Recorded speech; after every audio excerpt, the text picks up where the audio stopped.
Projecteur sur mes émotions à moi pour mieux me connaître. Voilà le sujet d'aujourd'hui. J'espère que vous allez bien déjà, que vous avez bien commencé votre semaine. Alors ici en fait, ça me semble hyper important de rappeler que finalement on vit des choses et souvent on ne prête pas attention à ce qui se passe à l'intérieur de nous et notamment aux émotions qu'on est en train de vivre. Hello, coucou à ceux qui sont là. Et je pense que c'est tellement fort pour nous. En fait, on est vraiment la personne qui peut le mieux connaître ses émotions. Bien souvent, en fait, les émotions, elles sont là, mais on ne pose pas l'attention sur elles et on ne prend pas non plus le temps de voir ce qui est là et de voir ce que ça peut vouloir dire pour nous, ce que ça peut signifier. Et on a plusieurs moyens de, de fuite par rapport à ces émotions, ou en tout cas de ne pas leur donner trop d'importance quand on a peur que ces émotions soient inconfortables. Alors c'est tout à fait humain, c'est notre cerveau qui veut nous protéger de cet inconfort, qui veut nous protéger de moments moins agréables.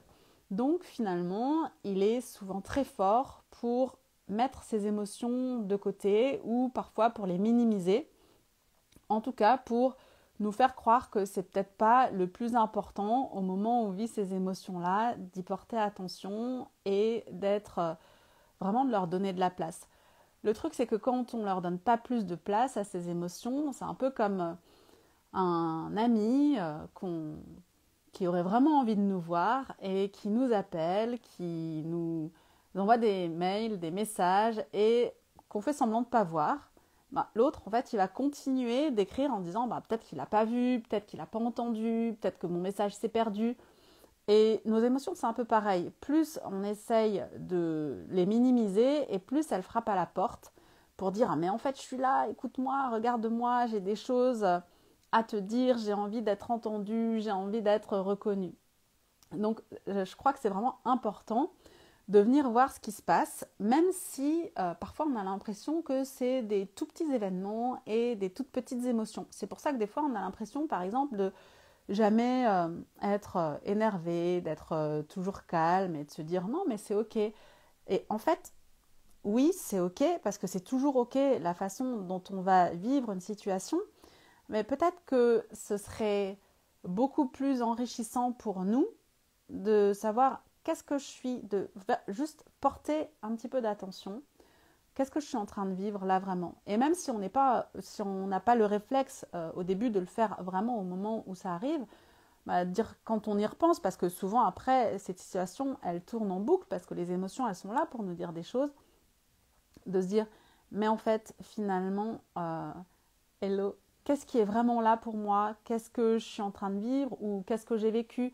Même si c'est des émotions qui ne sont pas fortes, on va dire. Ça peut être de l'agacement, ça peut être de la tristesse, ça peut être peut-être de la frustration.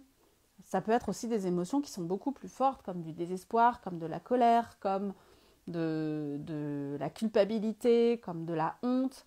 Mais peu importe en fait le mot qu'on va mettre sur l'émotion, plus on arrivera, plus on s'entraînera à voir ce qu'on vit et plus on sera entraîné et plus on sera fort à voir l'émotion qui est là et peut-être même sans aller voir ce qu'elle veut nous dire, mais déjà s'habituer à être là avec elle.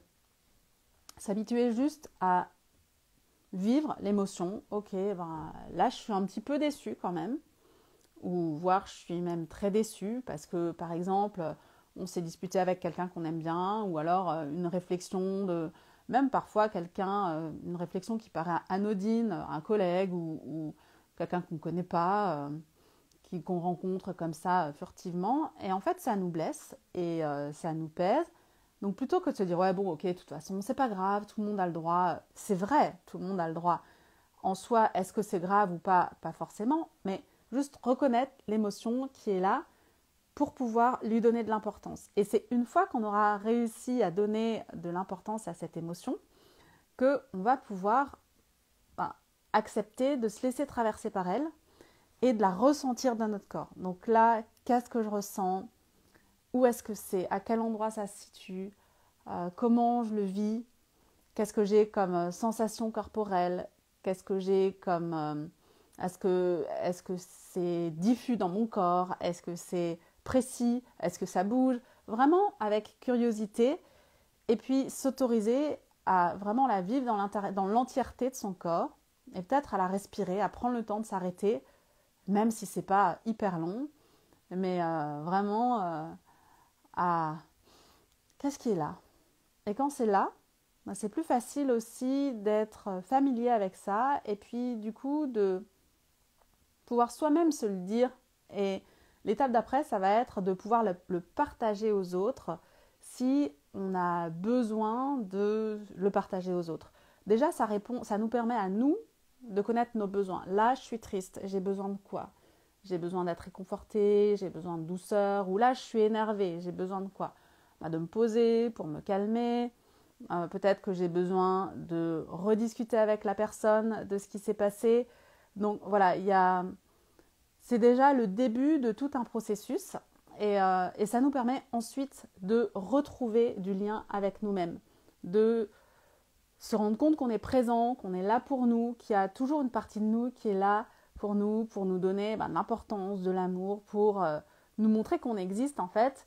Et on va alors à ce moment-là pouvoir partager ça avec d'autres personnes si on a besoin, la personne avec qui par exemple on s'est disputé ou pas, c'est pas forcément nécessaire, mais en tout cas ça peut, si on a besoin, être possible de le faire. Déjà ça nous permet de savoir notre besoin, de savoir est-ce que on veut le partager ou pas.